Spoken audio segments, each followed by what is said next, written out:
Welcome to the Deep Bass Podcast, where we take a hard look at the element that makes or breaks games, the music. I'm Peter Thomas, and I'm joined by my co-host, Cody ALttP, and we are happy to have you along with us on our journey through The Legend of Zelda, A Link to the Past. What's going on, Cody? Peter, I just wanted to tell you from the bottom of my heart how proud I am of you. Did I do it? Such a short soundtrack on our list. Oh! I thought you were going to say I pronounced your last name right. Damn. Oh, that I didn't listen to. Sorry. No, I was it's in my okay. own head. It's okay. I know, but it is a short soundtrack. This is a really tiny one. Oh yeah, and not terrible. No, not. I mean, I think it's wonderful, but apparently you've got your gripes with it. Not like I did last episode. I'll tell you that. No, I can't really complain about the soundtrack. You know, it was actually, I would listen to this soundtrack more than any of the other games that we've covered so far. Good. Yeah, I mean, it's worth listening to. To me, it's one of the classics and just a staple in my repertoire of games. Like one of those things that I'll play for the rest of forever, just because it's that good all the time. Yeah. Now, hold on. The game or the soundtrack here? Both. I think that, they're both just very timeless to me. And maybe part of that is because I played it, pretty much when it came out, or maybe it's just nostalgia from that era. The Super Nintendo is by far my favorite console, so it's hard. Yeah, I love the Super Nintendo. The only one that's come close so far in Nintendo's lineup is the Switch, but the Super Nintendo has been number one in my heart for a long, long time. I don't know if I could pick a favorite system. I mean, that's picking between children, right? You have some that you like more than others, but I don't think I've ever owned a quote unquote bad console or anything. But I'd have to think on which one was actually my favorite. I'm gonna have to ponder that. Yeah, it's definitely something to think about in the future. Before we actually get started into Zelda, the history and everything like that, I just wanted to take a brief moment to mention my condolences to the friends and family of Chadwick Boseman. The movie world is kind of, how do you want to say it? It kind of coincides with the game world, right? It's all entertainment. So movies and video games, they kind of stand side by side in my eyes. And I feel like, we would be remiss here on the Deep Bass Podcast to not take a moment and really recognize the greatness. It's one of those things where there's so much of this crap going on in the Black communities that sometimes I forget that they still have to deal with like the normal everyday hardship. I know it sounds horrible, but it's one of those things where I'm just like, wow, they still have to face things like cancer and other diseases that can kill you. And to see him go out with this, it was a real heartbreaker. I mean, I found out in the middle of playing a video game and I had to just kind of stop for a minute. So yeah, just wanted to kind of put that out there.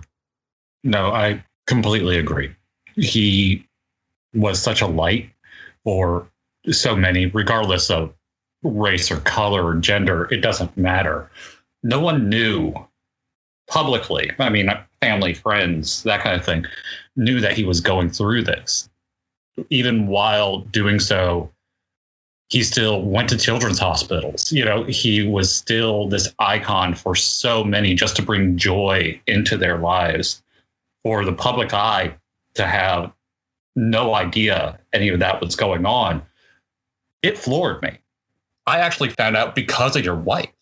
She had tweeted about it, and I was like, wait, what? I had no idea. I immediately opened up the laptop and did my research, tried to figure out what happened, and I was just floored. Was so out of the blue, because I was expecting, personally COVID or something related to that, because that's what's taking so many lives these days. But to hear that it was this terminal cancer, I was like, whoa, the world lost a really bright star. Yes, indeed. I wanted to take a moment and just kind of acknowledge and recognize that and say, from myself and Cody and, the Deep Bass Podcast as a whole, our condolences go out to the family and friends and anybody who really knew him, because like you said, he was truly a light in a very dark world, and the people like him are hard to come by. I remember when Black Panther was coming out, and like the stars, they do like the media tours and that kind of thing. Everyone listening, if you haven't watched his appearance on Jimmy Kimmel, you need to look it up on YouTube because it's absolutely worth it. What it is they're taking these people in front of like a Black Panther poster for the movie. It's all these people just talking to Chadwick, or to Black Panther, and just being like, thank you for what you're doing, your representation, that kind of thing. And then he just pops out from behind the curtain. Wow. His reaction. Have you seen this? I haven't. I'm going to watch it as soon as we're done here. Oh, it is so good. It's so good because, the emotions are range. Like one of them almost acts like his mom, just like, I knew you were back there, like kind of that type interaction. But it was a real watching that, like after learning the news, and which I had seen it before, but rewatching it, it got me right in the gut whenever he would pop out every time. We are now going to take a brief moment to honor and reflect on the memory of Chadwick Boseman.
Thanks for letting us have a moment there. We're going to go ahead and jump into the history of The Legend of Zelda: A Link to the Past. The Legend of Zelda is an action-adventure game developed and published by Nintendo for the Super Nintendo Entertainment System. It is a first-party game, so you've seen it probably on every single one of their main platforms. I want to say that they have created one for every single platform. It's the third game in the Legend of Zelda series and was released in 1991 in Japan and 1992 in North America and Europe, which goes to show how old I am. Over 4 million copies have been sold worldwide. Link to the Past was ported to the Game Boy Advance as a Link to the Past and Four Swords, and was ported for the Wii, the Wii U, new Nintendo 3DS via the Virtual Console, and the Nintendo Switch via the Nintendo Switch Online services. So actually, I recommend that if you have a Nintendo Switch Online subscription, go on, download that channel, and there's a bunch of Super Nintendo games that are up there for free, just for you to play anytime. And A Link to the Past is on that list. Cody, is that how you played, or was it the SNES Classic again? I played through That's a really good question, because I thought I played on the SNES Classic, However, when we were talking about doing this episode, I went to go boot it back up. I had made it to the Dark World part of the game, and then I had stopped for whatever reason. Life got in the way. But I went to go back recently to like play a little bit more, refresh myself. My save file on that thing is gone. Oh, wow. Completely. Like there's a save file there, but it's literally like you have like the boomerang, and that's all I had. And I'm like, this isn't right. So it might have actually been on the Switch where I played it, and it just didn't dawn on me. I just knew that I had it on the virtual or on the SNES Classic. Right. Yeah, I was just curious because I know that you have played it. This is a more recent game for you, and I'm going to dig into your history here in a minute. But I just was curious if it was on the Nintendo Switch Online services, because you and I have talked about using that as kind of fodder for some future episodes, for some of the games. But it was just morbidly curious. So, yeah, in 2017, it did come out on the SNES Classic Edition, which is the little mini console that I seem to reference a lot in these episodes. And then there was a direct sequel, Link Between Worlds, which came out for the 3DS in November of 2013, which was absolutely stellar. And all of the music in A Link to the Past was composed by none other than our beloved Koji Kondo. For those of you in the gaming world, that name should sound very familiar to you because he is a staple of their music compositions. I think he's done all of Mario. He's done all of Zelda, just about. And I want to say maybe even Metroid he's dabbled in. That one's a bit of a stretch for me. I know there's a couple other series that he's touched, and everything he touches is just gold. I think he does such a stellar job. So yeah, Cody, tell me about your history with The Legend of Zelda: A Link to the Past. I played this for the first time last year. For a bit of kind of a backstory as to kind of why I didn't get into Zelda until Ocarina of Time. Kind of like many people didn't get into Final Fantasy until 7 or arguably 10. It just wasn't a game for me back then. Not something that was ever on my radar. But I saw the 2019 version of Link's Awakening, and I was like, I need this game. Like, this looks so adorable that I just wanted to have it. And I had gone back and like tried this game at one point or another like it. And it was strictly the top-down perspective that I couldn't get into. That wasn't Zelda to me. Zelda was running around, in Majora's Mask or in Wind Waker. Those were the worlds that I wanted, which is hard to convey with the technology of the Super Nintendo. It just kind of was. So I beat Link's Awakening, and I just wanted more of that style. I felt more accustomed to the top-down view. A lot of my friends, you included, and some of my coworkers were like, dude, you need to play Link to the Past. So I did. And like I said, I got kind of far into it, maybe a third of the way. You would have to correct me on that. But picked it up, and I definitely enjoyed it. I was able to play it. The story, I didn't get too far in the story. I got, to the Dark World, but that was about it. And I enjoyed my time with it. It's a deceptively long game because you play through the first part, which is getting the 3 pendants, go grab the Master Sword, and then all of a sudden this brand new world opens up to you, the Dark World that you're referring to. And it's like all of a sudden you've got 7 more dungeons to go through, not counting the end dungeon. And it's like, holy cow. How did they cram all of this into a 16-bit cart or, an 8 megabit cart or whatever it was? Yeah, it's pretty incredible. And that's something that I enjoyed about it, because when I tried Link's Awakening on the Game Boy Color, I was disappointed in how confined it kind of was. And it had to be. It was originally a Game Boy game.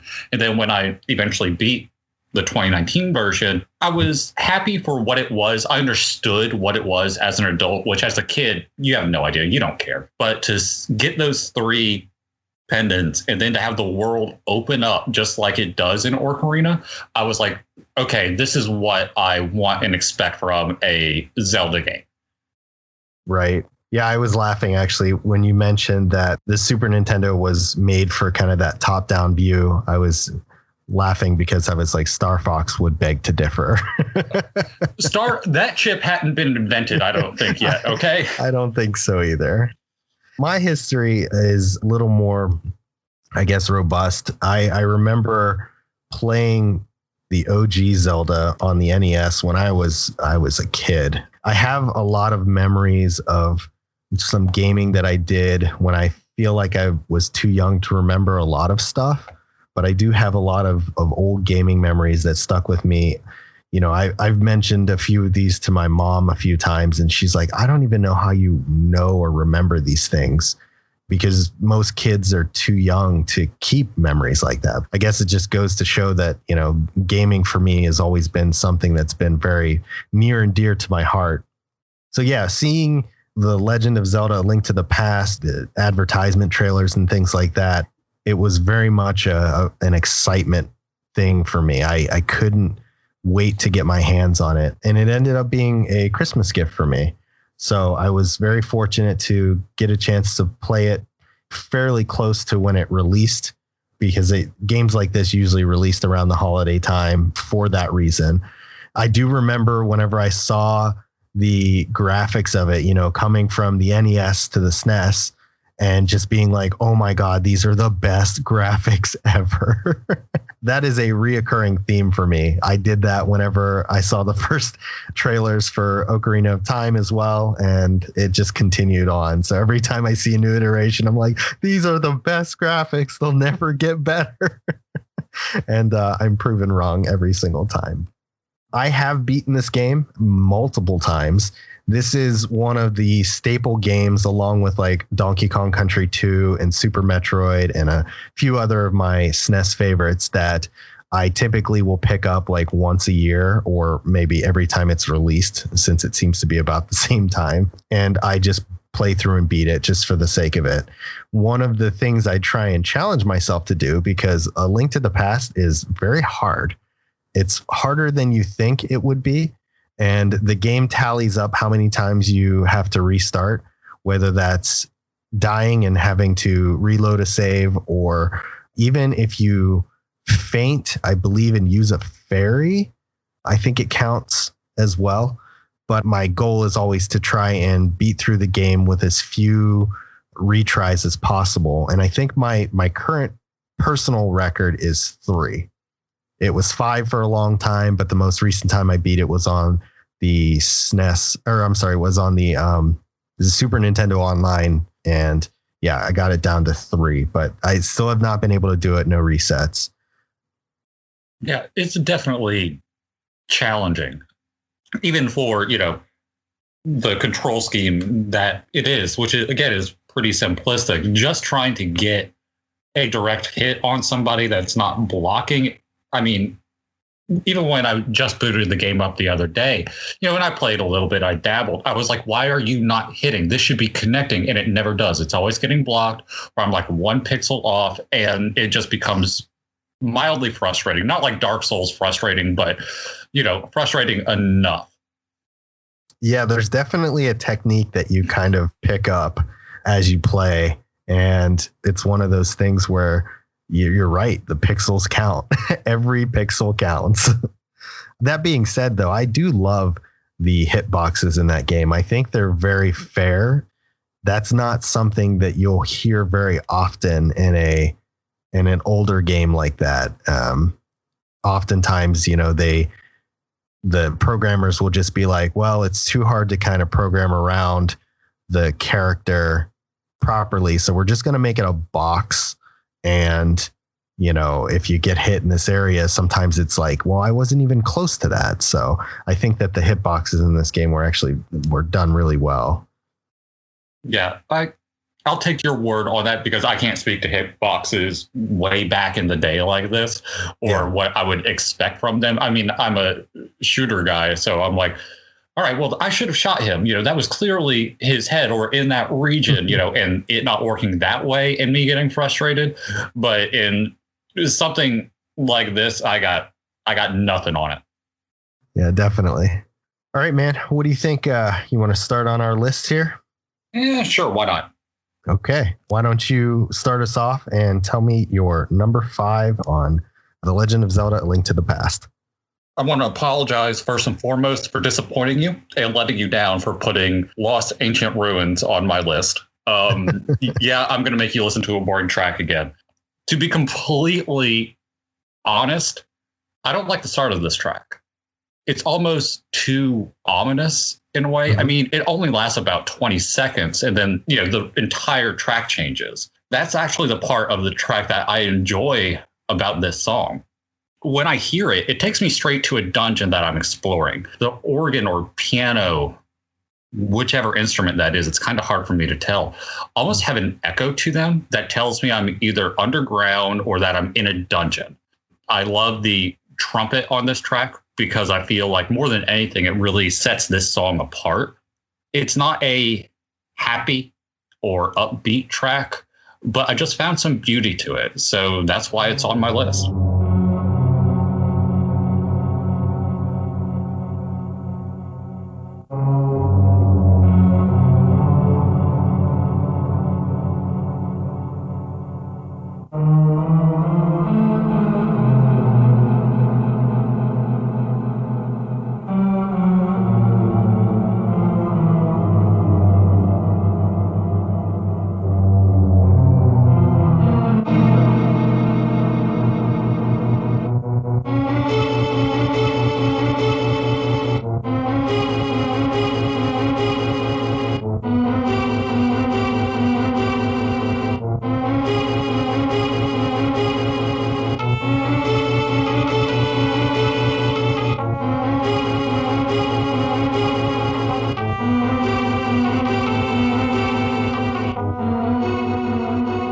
So I guess I wanted to preface whenever I saw this on your list is that your list in general, 3 of your 5 songs were songs that I almost put on my list. And one I actually did put on my list. We'll get to that one a little later. But it should probably be noted that I love more than just the 5 songs that I put down. This track in particular is one of the exceptions. And I'm starting to think that you're picking up on my vibes by saying, like, I apologize for making you listen to this. Right. Believe it or not, I don't find it monotonous or anything like that. It's one of those things that I find it a very cool soundtrack. And I think it hits a lot of the notes that you'd expect from a dungeon track. Mm-hmm. And I want to emphasize that I don't hate this track by any stretch. I just find it a little lower on the list for me. I guess contrary to you, I actually like the beginning where it kind of starts off with that very heavy tonal. I don't even know what any of these instruments are because this MIDI chip was like, it kind of stretched a little bit of the instruments together. But whatever that deep, dark part is in the beginning, I actually really enjoyed. I didn't like the higher pitched parts.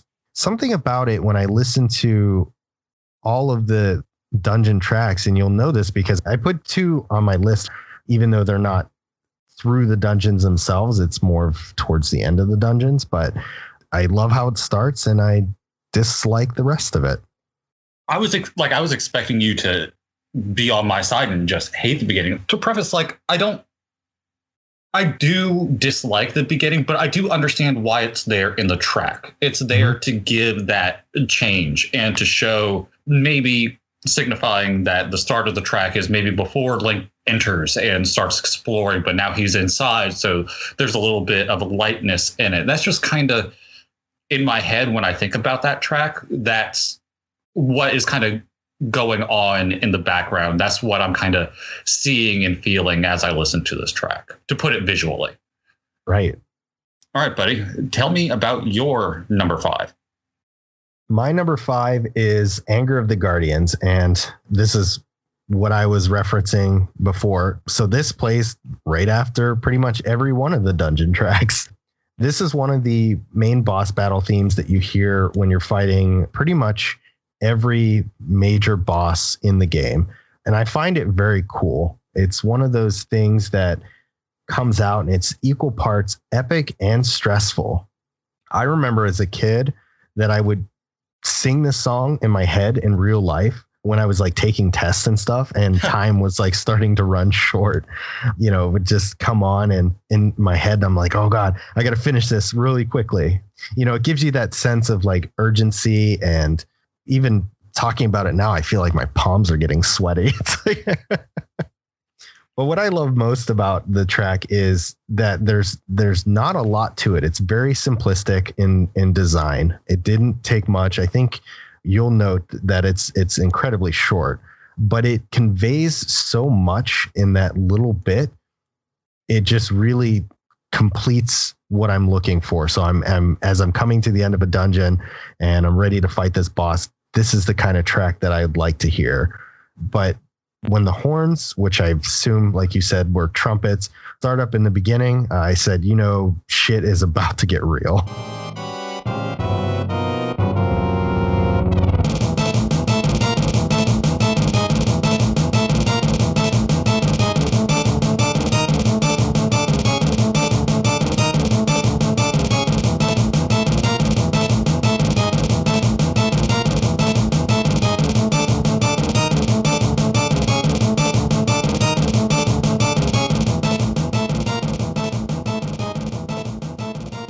Yeah, I mean, exactly. Once again, bravo, sir. 34-second track, and it's on your list.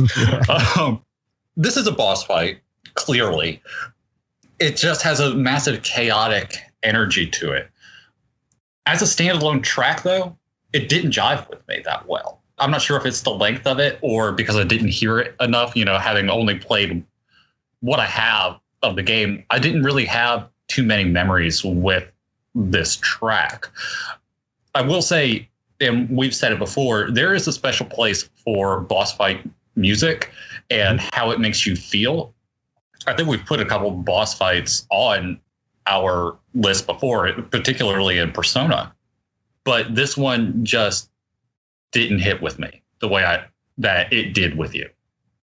Interesting. I'm a little surprised to hear that, but I can understand, especially when you're listening to it outside of the context in which it was supposed to be. I think that's the unique thing about this podcast is that when you're listening to this in game, it's one thing, but when you listen to it outside of the context, it can be lost in translation. I think there's one track in particular, I'm going to talk about it a little bit later, where I think you felt the same way. And it was one where I do agree with that 100%. But before we get there, let's go ahead and jump into your number 4. Number 4 for me is Kakariko Village. And this is about as basic of a pick as you can get, but personally, I love it. When I hear this track, it takes me to Ocarina of Time because that was the first time I heard any version of this track.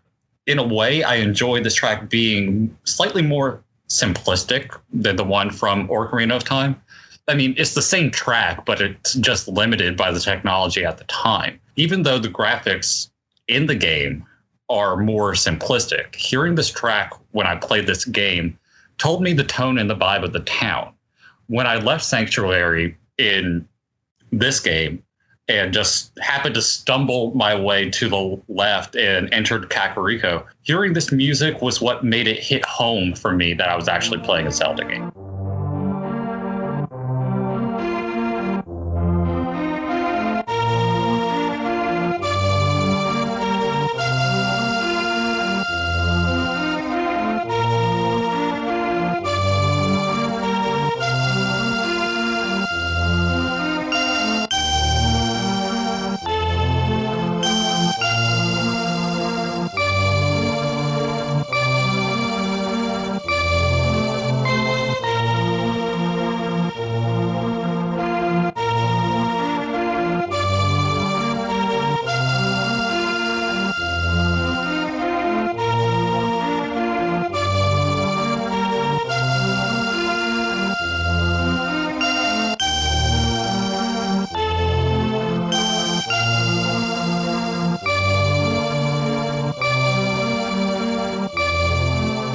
That's a cool way to look at it.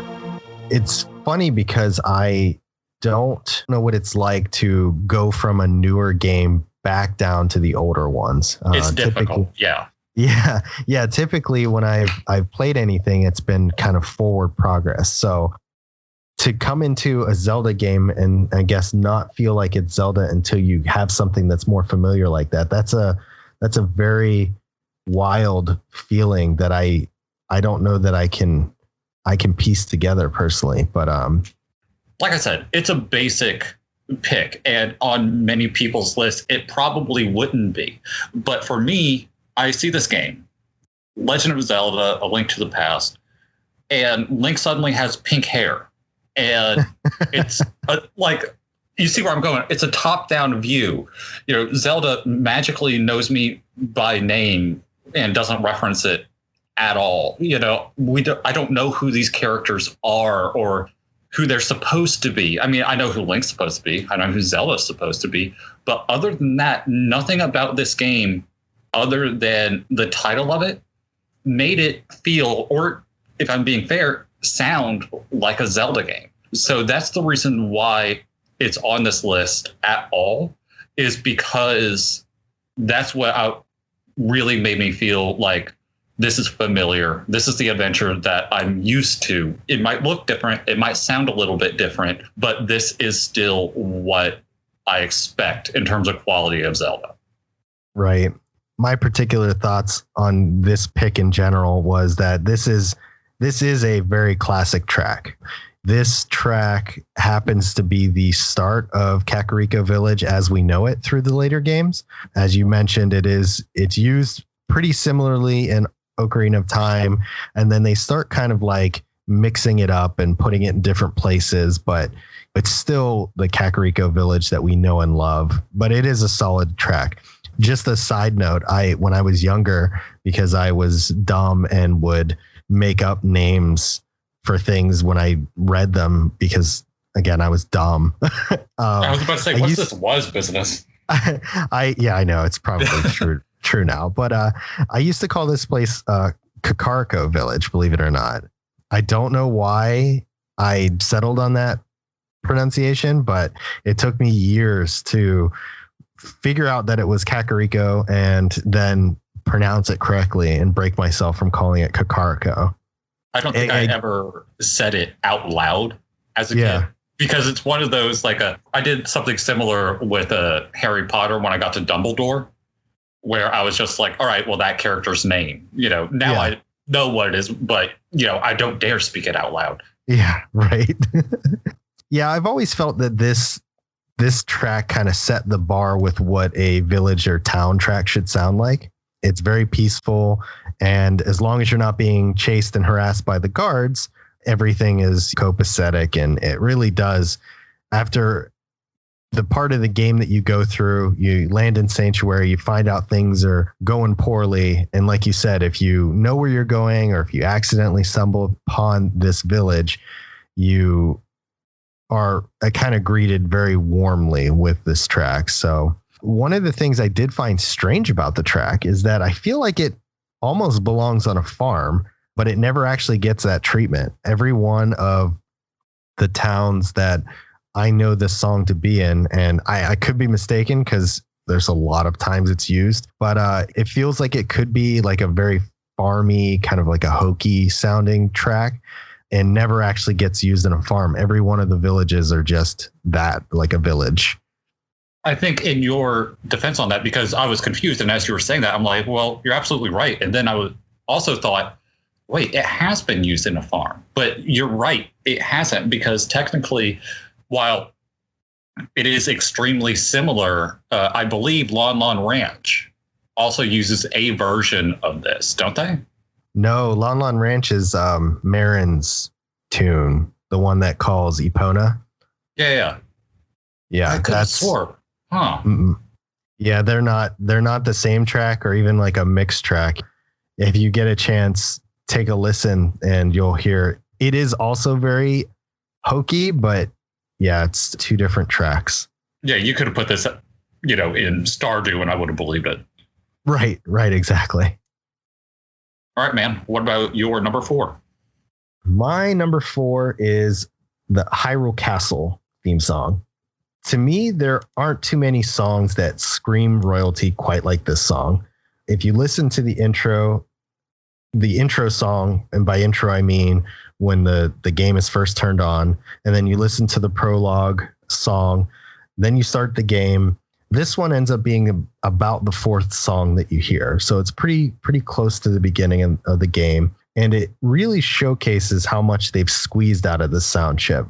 I may have mentioned in the past, and even in the future when we're talking about this, that the sound of the instruments that they're trying to capture is a little muddied and kind of blends together. But they really did, I feel, push this chip to kind of a decent limit. Maybe not to the limits, but pretty darn close.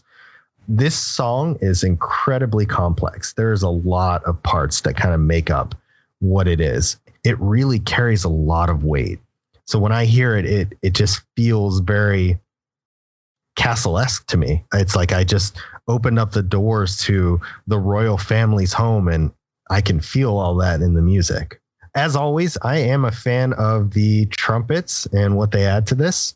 Sometimes they're a part of the foreground that really carry the track along, and sometimes they're actually part of the background, just adding in a little bit extra to the track. But either way, they are always present and doing one hell of a job.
This is the most we've disagreed on an episode so far. I've got some notes for you. Go ahead, though. I'm sure you do. I will say, unlike everything that's about to follow, that I do like this track. I genuinely do. I do have issues with it, but I do like it and I do enjoy it. I think, especially in terms of storytelling, the tone that it sets in that environment for the start of the game is extremely important. To me, other than the horns at the beginning, though, there's not much on this that tells me I'm in a castle anywhere. I do love the horns, which are prevalent throughout this track, but they are also prevalent throughout many others. It didn't necessarily make it stick out as being more regal than any of the others. Honestly, when I heard this track, do you know what I thought it was? I do not. It sounds a lot like a airship level from Super Mario Brothers 3 to me. That's amazing. That's going to make what I tell you even better. So, excellent. Yes. So that's just my takeaway on it. I understand. Like you said, I don't agree with it just because I do feel like this really does have that regal sound, like you did barge into a castle. But when I was reading over your notes and stuff, I saw your note about this and I'm like, I need to find out from like an unbiased third party. So I let my wife listen to this and I was like, she's never played a Zelda game before. She's just barely a gamer. Like she plays a couple of things and that's it. You know that nobody else does. When I'm playing music for her or something like that, she comes into this with a pretty open mind.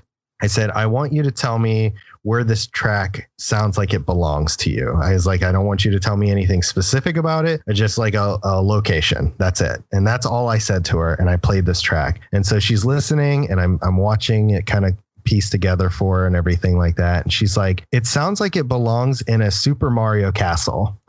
Oh, yes. I was like, it's funny because you both said Super Mario. And I think that's really interesting because it was obviously composed by Koji Kondo, who has done, all of the Mario games. So great on you guys for kind of making that likeness. But she did feel like it belonged in a castle. And I'm like, okay, so this person who's never heard the song before thinks it sounds like it belongs in a castle. I think Cody's just wrong.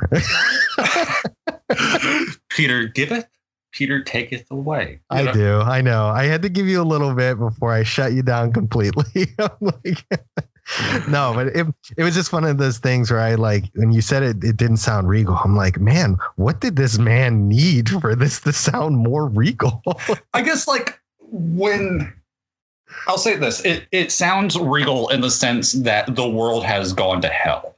And something in the castle is obviously very wrong. You know, sure. I was hoping that, and I never got this far in the game, but I was hoping like maybe after, I guess I would be beating the game, but I digress. But I was hoping that it would actually change to something else, that there would be another like variation of this track that actually plays, you know, once things are better and maybe you cleared this area or something like that. I don't know if that is actually the case, but it definitely sets the tone early game that, hey, everything's gone to hell. We need you to fix things. Right. Yeah, I think the track itself only plays one other time. It is during a revisit, and that's it. And then you really don't hear it ever again. But there's no evolution of it or anything like that.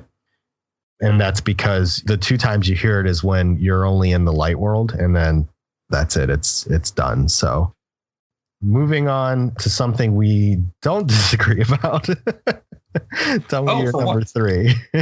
My number three is The Dark World. The Dark World is the main theme of, guess what? The Dark World. This is after you get the first three pendants, and this is where I left off in the game lengthwise. It replaces the Hyrule Field music, and I'm using that in my descriptions here, by the way, just because that's what it's listed as on this soundtrack. To me, I've just called it the Zelda theme. It's like if a Zelda trailer plays, this song is what's playing with it. Even though it's called The Dark World, I found this track to be anything but.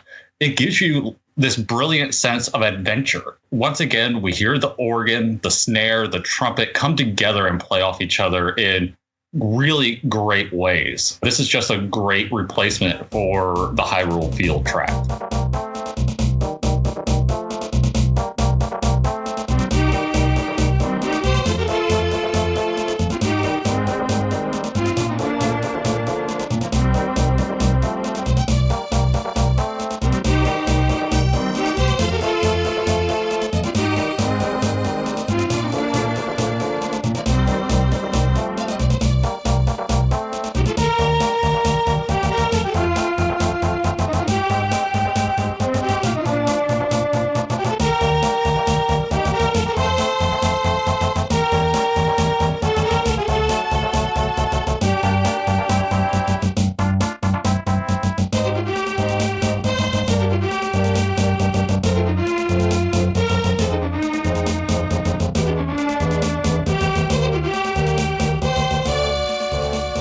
I can tell you that I absolutely adore this song.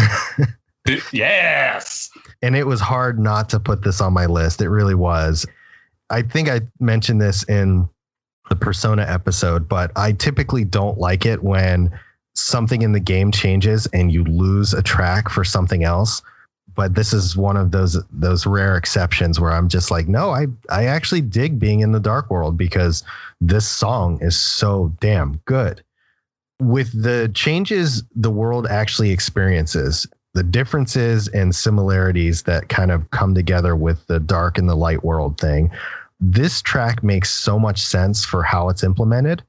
In the story, the Dark World is born because Ganon was able to get his hands on the Triforce, and his evil heart was able to make a wish that allowed him to create this dark version of Hyrule. And this track kind of reminds me of the march of Ganon's army through the fields of Hyrule. You mentioned that the snare drum kind of is very prevalent in this, and it does. It adds that very army-like feeling. You're no longer in the world that you grew up in. This is now somebody else's playground, and you're just here for the ride. From a musical standpoint, it replaced how should I word this? It achieves everything that the Hyrule Field music is trying to achieve perfectly. If this was replaced with Lost Ancient Ruins, I would hate it. Just playing that game, it wouldn't work. But this is just a brilliant and fitting replacement for this track, or for the Hyrule Fields track, and something that in certain ways I actually prefer above. Yeah, hands down. Like I said, I sometimes question if I enjoy the Dark World music more than I do the Light World. For you, that's probably a mood thing, depending on your day. It could be. All right, bud. What's number 3? My number 3 is called Forest of Mystery. This track is, without a doubt, whimsical and fun. Something that I really enjoyed about the track was the flute and or piccolo, whatever that little tweedledee-dum music is, carrying along the melody. This is not the first iteration of the Lost Woods that we'll see. While it isn't like Zelda 1 or Ocarina of Time, where you reset back if you make a wrong turn or something like that, still was a maze to get around in through and be able to get to the Master Sword. As a kid, I actually never realized how important this location would be. I actually stumbled across it just in my normal exploration, and I don't know that I knew that at that time that the Master Sword was even able to be accessed from that location. So, I'm just wandering around in here and I'm just like, oh, it's foggy and there's like thieves running around and there's a couple of little secrets to find and things like that. But I didn't think much of it. With the music and how it's playing and everything like that, it never leads you to believe that this place is of great importance and that you'll be there after you've obtained the 3 pendants.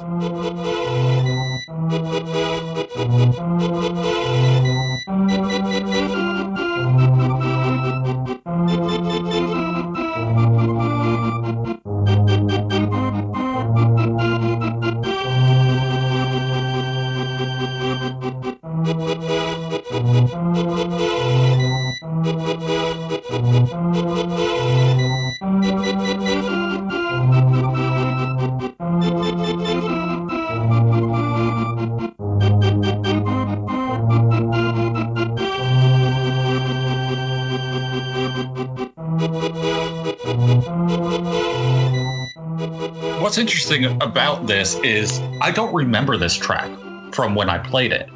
I couldn't place it. Like, I knew it was just where the Master Sword was, but I didn't remember ever doing it. And you and I had talked, and we discussed kind of the setting and when you actually obtained the Master Sword. So I'm like, all right, so I definitely got it. And I wonder why I don't remember this track, because I like it. And I think the best way to sum it up is something you had said, where it's whimsical. Because on the surface of it, it doesn't scream forest. It kind of does a little bit with some of the deeper notes instead of the piccolo for me, where I can see where this is kind of a Zelda quote unquote forest track. But I just love how light it is. You're kind of taken to the world of fairies, and that's what I hear when I hear like the piccolo and those lighter notes in this. And that to me, I can see as being very forest-like, but only because I played the game, or like this game series. Because obviously, like I said, I don't remember getting the Master Sword. I just know that I did. How long does it take to actually get the Master Sword on average? Because I know it's kind of a pain to find.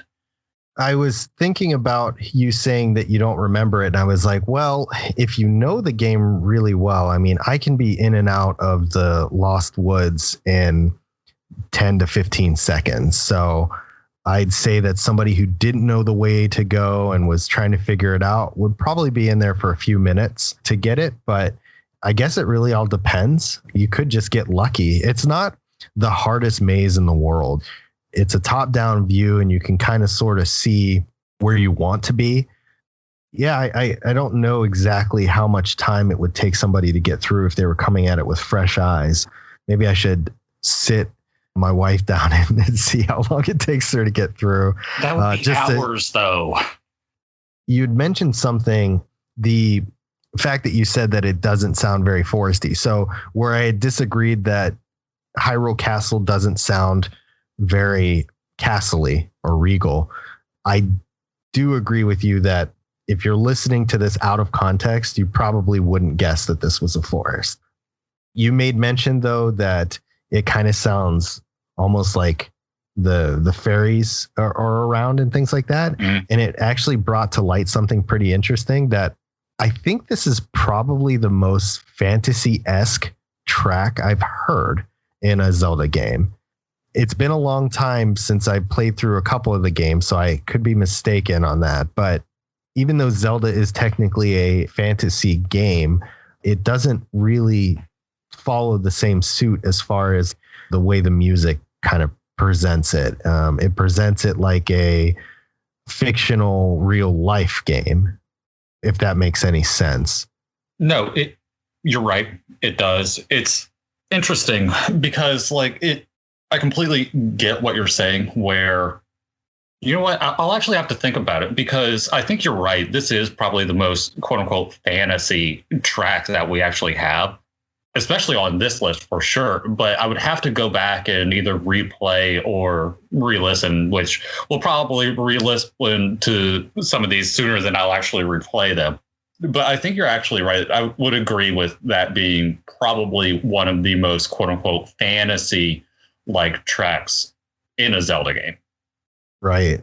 Yeah. I mean, barring the fairy music itself, that's at least the way. And you're the one who mentioned that it even had that fairy feel to it. And I'm like, yeah, you know what? You're kind of right here. I think that it does sound more fairy-esque, and maybe that way you can kind of tie it to the wooded area. But yeah, other than that, I can see coming from the outside and not really tying it to the game itself, where you'd be like, yeah, I don't see this being in a forest at all. Yeah, if this didn't have this as a title and I was just listening to the track, I wouldn't necessarily know where to place it. Sure.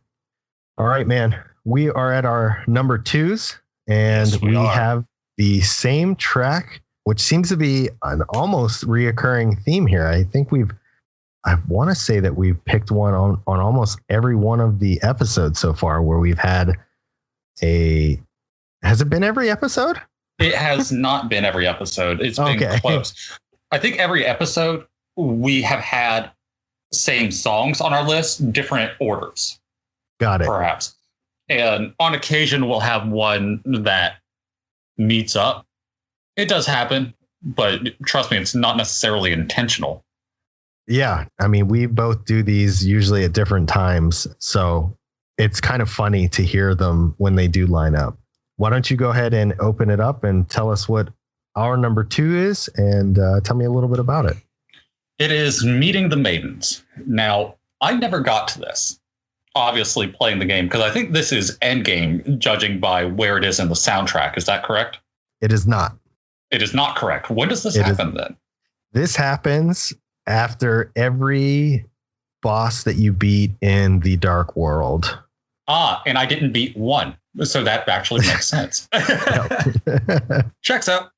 This, if you played Ocarina, and I'm using that because that's a lot of people's touchstone to Zelda, especially, I know my dad's listening to this, so he knows when I say this, he'll get it, at least. This is Zelda's Lullaby, a version of it, at least. What is not to love about that track? And it doesn't necessarily start off that way. Like, to me, it almost starts off like the Great Fairy music more than it does Zelda's Lullaby. But it is a beautiful track. It is something that is peaceful and serene. And I have such deep memories with, not necessarily from this game, but I remember, getting my Ocarina, and this all tracks in probably Zelda's history, I would argue, this is probably the mainstay for everyone's number two. And that's not necessarily why it's number two for me. I just like my number one a little bit better. But I think that there is no doubting the beauty of this track.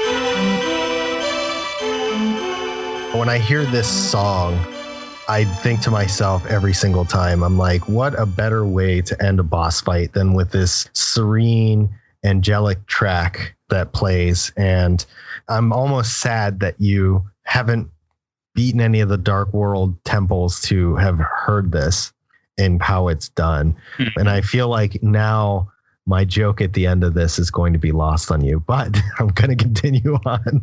But yes, as you mentioned, this is one of the 3 times that you hear a song in this game for what we know as Zelda's Lullaby, because it was actually not called that in the earlier games. I actually think this is the first time we hear this tune in general. I don't think Zelda 1 or 2 had anything like this. I don't think so.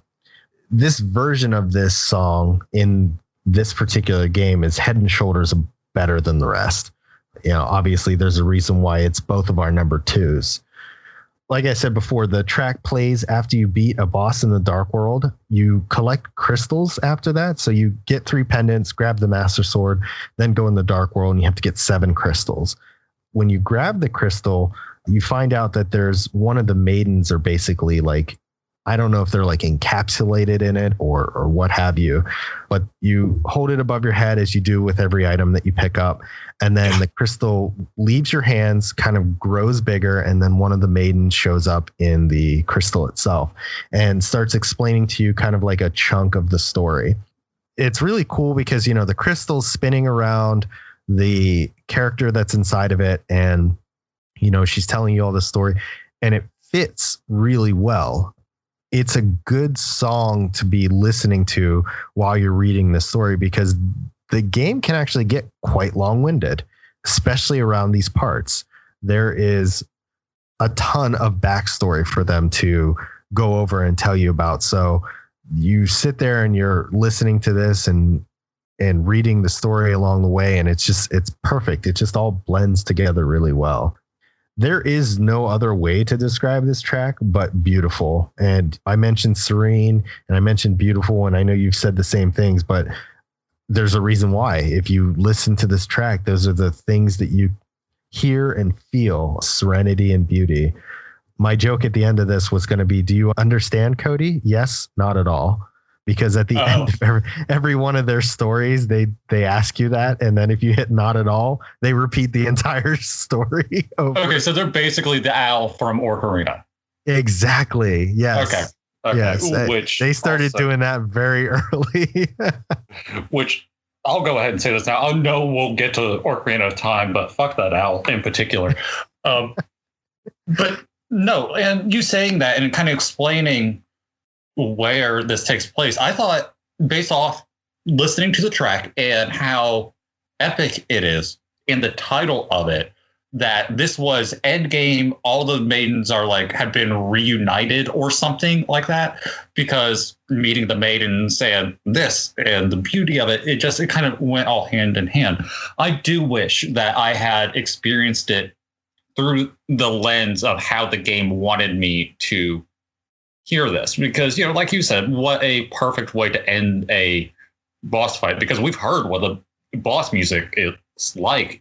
It's the complete opposite of this, and you would actually need something like this to actually kind of bring you down, to relax you, get that heart rate going right back down to where it's supposed to be.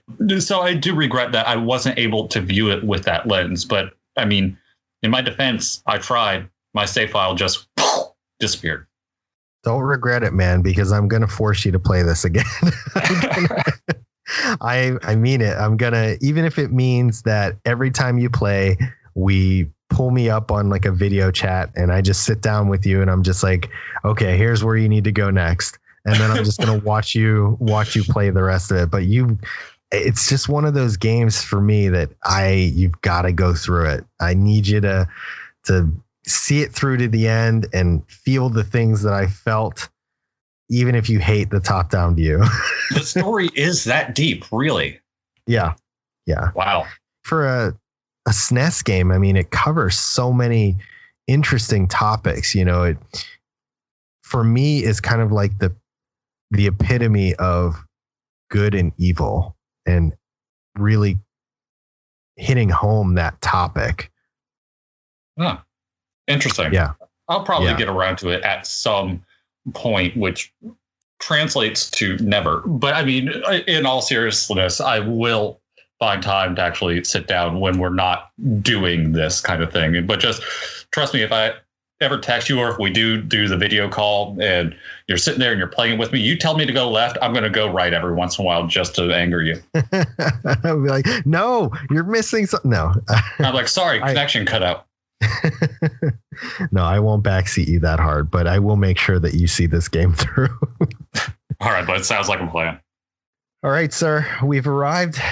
I think that both of our number ones are they sit at our top of the charts for great reasons, both yours and mine, and I want to hear it, man. Let's hear what your number one is. My number one, I just want to say, has the most epic name of any of the tracks that have been put on any of our lists these past 6 episodes. Okay, ladies and gentlemen, my number one is Staff Roll. And built it up, and everybody's just sighing heavily, oh god. Like, thanks, Cody. Something I want to say about this soundtrack and some of the others that we've covered before, but a lot of the tracks on these don't have a definitive ending, because in this game, it never knows when the player is going to hit the A button to progress to the next thing. So it's designed to sit there and play for hours on end if it needs to. This is one of the few tracks on this soundtrack that actually has an ending. When this track starts, it's beautiful. It's peaceful. This is great. You just beat the game music, because the reason why it's called Staff Roll, I'm assuming, is this plays when the credits are rolling, because that would make sense. And otherwise, I'm really dumb. Then, out of the blue, about halfway through the track, you hear Hyrule Field come out of nowhere. And when I was listening to this track, I didn't expect it, because it does come out of nowhere. And as corny as it sounds, as beautiful as the first half of this track is, as a just standalone piece of music, hearing the Hyrule Field theme start up slowly, it was like seeing an old friend.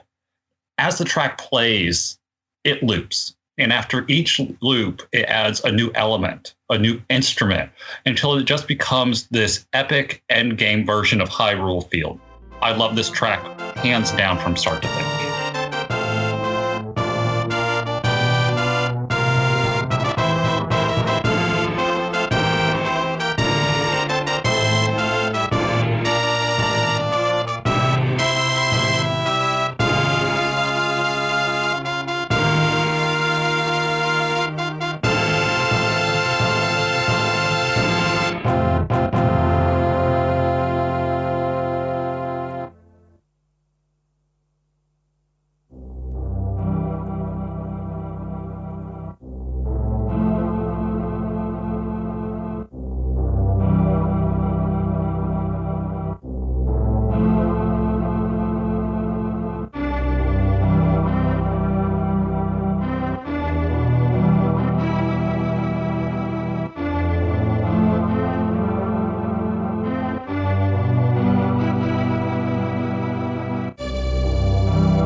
This is by far one of my favorite ending themes during a credit roll. I actually thought about starting this off and going, actually, Cody, you're wrong. It's not during the staff roll, even though it is during the staff roll. I would have been like, in call, walk away, have fun, Peter. No, it is played during the credits. You finish the game, and just as they start the staff roll, this starts going through. And I love the song for a lot of the points that you've mentioned. It's very rewarding, as most endgame songs should be. It should make you feel like, hey, you just accomplished something really big and you did the thing. But the highlight to this is really that midway transition. It starts off very beautifully and moves into that Hyrule Field theme, but it's slowed down to like a march, like you're heading home. And one of the things you'll see when I force you to beat this game I understand. is that they revisit all of the places that you've been, and you see all the different characters that you've met along the way, and kind of like what's happening with them now that everything's gone back to normal. So it's satisfying in that on its own, you're just like, yeah, this is a great track that puts the hat on the rest of the game. But it's even more satisfying to sit there and go back to all these characters that you saw, whether it's the thief in the desert or the two little crazy guys that you see when you first enter the dark world, the little gremlin guy that was kicking the ball around. You see everybody, and you get to see kind of what they're all doing. One of the things that happens right at the end of the staff roll is Link is putting back the Master Sword. It is really epic. And I'm so sorry that I'm ruining this for you, but it needs talked about. You're fine. The song is like just coming to an end towards the end of the last couple of seconds of it. Link puts the Master Sword back, and you see him walking away from it, and right at the bottom, it says the Master Sword sleeps once again or something like that. And it's just like, holy cow, this was incredible. I really, really considered putting this on, and I almost did. It would have been right here at the number one spot too. Yeah, this was damn close to being picked. You want to know something that's going to blow your mind really quick and make you judge me immensely? Okay, go for it. This was my number 5 for like 24 hours. Was it? It was and the reason why it kind of got bumped up was because I was like, this is a really, really, really, really, really long track. It's the longest track on this whole soundtrack. And part of me in the back of my head, I was like, how is Peter going to cover this in the edit? Because my mind goes places too from a production standpoint. But then I was like, do you know what? If it's going to be on my list anywhere, I have to put it where I feel like it truly belongs. And that's number 1. So that's what I did. If you would have put it any lower, I would have judged you. So I'm glad that you didn't. It's worthy of the number 1 spot. And like I said, I kind of wish I had more spaces, because the hard thing about it is that most of the soundtrack could have been put anywhere on my top 5. Like you said in the beginning of the episode, picking your favorite console is like picking out of your favorite children. This is how I felt about the soundtrack. It's like, how do I pick only 5 songs that I want from this game? Because I thoroughly enjoy every single one of these tracks. Oh yeah, for sure. Like another one, like what's the one with like the Silk Rabbit or something like that? Like that one almost made my list too. But I digress. We haven't even finished talking about this. You still got to tell me about your number 1. I do. So my number 1 is called The Prince of Darkness. If it isn't evident by the name, this is the song that plays when you are in the final battle with, spoiler alert, Ganon. If you played any Zelda game, that's not actually a spoiler at all. But if you haven't played any Zeldas, then I'm sorry for ruining it for you. But I can't tell you how much this song hyped me up as a kid. Those drums in that track absolutely rock it. I remember this battle being incredibly tough because there is a special technique that you need to do in order to beat Ganon. And I'm not going to say it because somebody hasn't beaten it yet. Oh, come. You're going to. I'm not going to remember, but go on. Keep going. No, you don't get any tips from me. I told you, I said, even if I sit on the video call with you and watch you beat through this game, I refuse to backseat this. This is going to be one of those things where I'm just going to watch you ride. No. So you hear this song, especially if you don't know how to fight the end boss. There are hints that are given to you towards the end of the game on how you're supposed to best him. But if you either weren't paying attention or don't know what you're supposed to do, you'll hear this track for quite some time, either as you die or just in the sheer length of the battle, because it is long. It's most Nintendo games follow the 3-hit rule, right? Beating any of the Koopa kids in Mario, it's usually 3 hits on the head and that'll beat them. This does not follow that. 3 hits usually means a form change and he's going to do something different. And I think it's 9 hits total to be able to get to him. And that sounds short, but when you see the kind of things that you have to do to make that happen, it's not short at all. But with all that being said, I can safely say that this track is one of the most well-crafted final boss themes I have ever heard. It's simplistic in nature. The composition of itself is not very diverse. You know, like Hyrule Castle, I felt like was pretty complex. This one is not. But somehow this song still ends up being just all around a very, very solid track.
First note here was, I think this is the Ganon fight, which I'm glad I'm right. You know, I kind of gleaned that from where it actually took place. One thing that you brought up is the length of this boss fight, which even though I didn't play, having played, what was it, Link's Awakening right before this, I anticipated there being many forms, different attack patterns, that kind of thing. So I knew that this was going to be a track that you had to listen to for a solid, probably 10 minutes or so, I could imagine.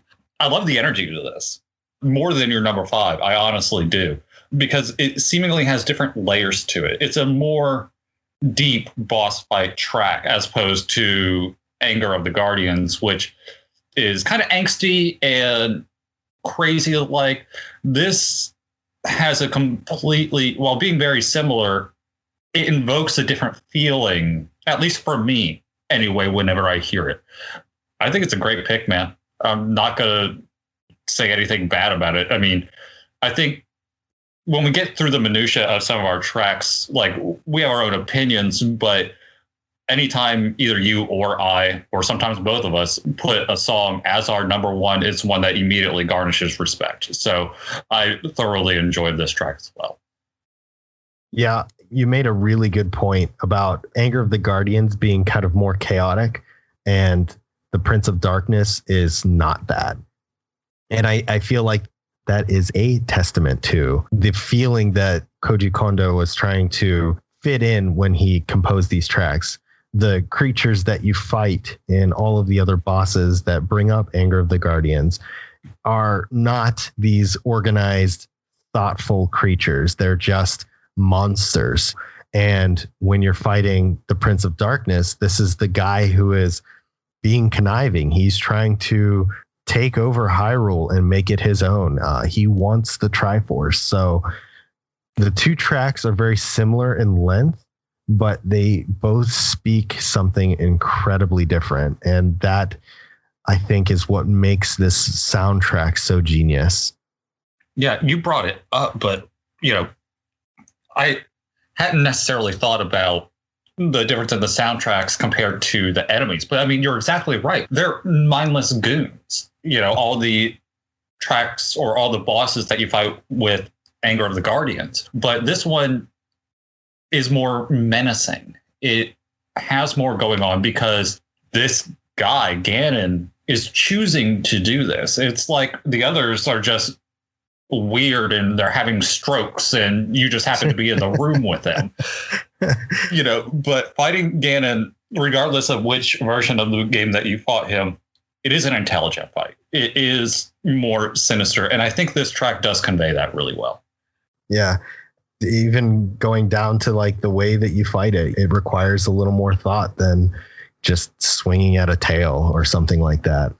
This is, of course, barring the dungeon. I think it's the third Dark World dungeon, which is just an absolute hellish nightmare to ever go through. And those of you who have played this game know exactly what I'm talking about, because it's just ridiculous how dumb it is. But I look forward to the day where I can record your face while we're going through that. That's something. No, let's just keep the mystery of what I actually look like a secret. I mean, even on Twitter, I'm faced the other direction. So, so yeah, we've made it through The Legend of Zelda: A Link to the Past. I know that you haven't beaten the game yet, but overall thoughts of the soundtrack, how did you feel whenever you listened through it? Before I get to that, I do want to make a small note because I thought of something as we were kind of going through this. Oh, sure. And you kept giving me so much crap for not beating this. I'm going to continue to. Okay, because it dawned on me, and you'll get this, and to everyone else, this is an inside joke that's reared its head at least once. This is your Cuphead for me. Oh, Jesus. I'm not wrong, because I keep giving you crap for not playing Cuphead, and you keep giving me crap for not beating this. Yeah, but okay, so here's the difference. Cuphead has only been out for a few years. Yeah, so is this. What's your point? What? This has been out since 1992. Yeah, that's a couple of years. Oh, yeah, just a couple. Right. Don't try and hide our age. We're old. We're cranky Kongs over here, man. Yeah. No, Cuphead is on the list, but at the very least, I have not played and dropped Cuphead. That is true. To answer your question, though, no, I did enjoy it. Like I brought up earlier, I realistically listened to this more than 20 times. And some of those times were actually on accident, because I would start, let's take Prince of Darkness. I would start it to kind of take some notes for it. And the track's so short that by the time I actually needed to do another pass by it, I had gone down 10 tracks, because all the tracks on this are so short. And I enjoy, each pass. So I'm not going to stop it or anything. There aren't any tracks on here that I hate. I do have honorable mentions that I had on a document that I've since closed out. So don't ask me what they were. But no, it was a thorough track, as for this track to be as short as it is, and for me, after my initial pass, to have more than half the soundtrack left to weed my way through, sort of all right, I'm cutting this one, I'm cutting this one, I'm cutting this one. That's a real testament to what this track is. I haven't done that since probably Donkey Kong. Yeah, definitely. The one thing I wanted to note, you sent over a couple of versions of the soundtrack because you were curious about which one we were listening to. The major difference between the two being that I think one of them included sound effects or something like that, which obviously I don't include as part of the music, no matter how fitting or not. I just don't think that sound effects are worth capturing. Oh, opening that treasure chest felt so good when you heard that, 6-second jingle. But one of the things that was interesting was that there was, on the tracks that we listened to, there was one listed at the end called unused track or something like that. Yeah. And it sounded like, I don't know, like a laser beam or something like that. I'd listened to it a few times trying to like peg where it could have been in the game, and I really couldn't fit it anywhere. So maybe that's why it wasn't used, but it was interesting. I think if you're listening to this episode and you go to YouTube and look for the playlist that has like the golden cartridge Zelda logo on it, take a listen to that last track and see if you can peg it, because I certainly couldn't. Also, as a heads up to everyone listening, I did have questions as to which version of the soundtrack we were covering, and I sent Peter 2 links, very nice little links. He looked at them both, and he got back to me, and he didn't say the first one or the second one. He said, listen to the gold one, not the blue one.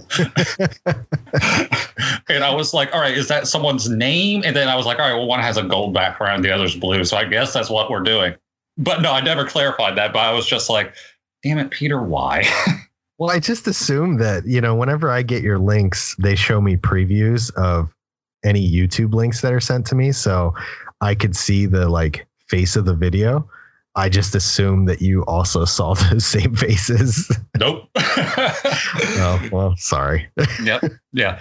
For the future, no, that I'm not looking. Just, give me which list is by who or something like that. Yeah.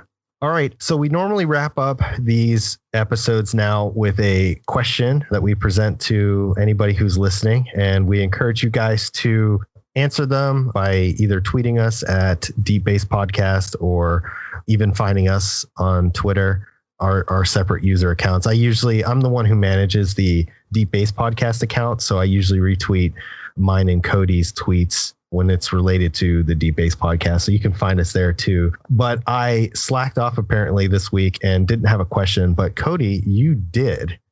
Yeah. So I just had a really, really simple question for everyone that's listening, because as you guys know, the long story, Peter and I have been working on this for a long time, and our list of games that we want to cover is extensive. I mean, it's a long list. But what do you guys want to hear? What are some games that you want to hear us talk about, cover? They could be games that we played. They could be games that we haven't. It doesn't really matter. And I'm just curious to see what you guys would be interested to hear us talk about. Now, I'm not going to say it's going to be the next episode, because it's probably not, because I'm looking at the next episode and this is a weird one. I will say that we will take a look. We will consider. It might already be on our list. You guys have no idea. But I'm just really interested to hear what you guys would want to hear from us. I don't think the next episode is weird. I think it's weird. I have a method to my madness, okay? So I know you do. I'm not going to talk about the one, but the reason I picked Persona 5 was because it landed on episode 5. Right. I picked Link to the Past for episode 6 because it's my favorite number and my favorite Zelda. Okay. I have a method. So maybe this will be a big hint to what number 7 is going to be. Specifically, the fact that I preface each of my numbers with 2 zeros. Hint, hint, nudge, nudge. Yes. So it's not going to be a weird one, but yeah, I just want to know what people want to hear us talk about. And I think it'd be interesting to see what they say and what is on our list and what we are going to talk about and what we haven't even considered that maybe one or both of us have played.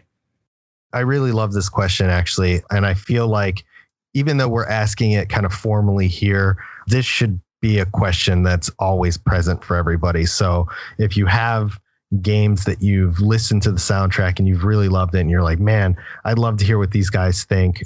We'd love to hear what you want us to cover, and we'll squeeze it in here somewhere. Yeah, what you said. Great addition, Cody. Thanks. I'm glad. Hey, I started this. You followed it up. All right, guys, that's going to be it for episode 6. Thank you so much for listening and for going back and listening to all of the older episodes. I will say that we have reached over 500 listens across all the episodes. So thank you so much for that. It's a little mini milestone for us. Yay. Okay. Again, so articulate. Cody, thank you so much for being here. Thanks for being my co-host, and thanks for always having such riveting things to contribute towards the end of the podcast.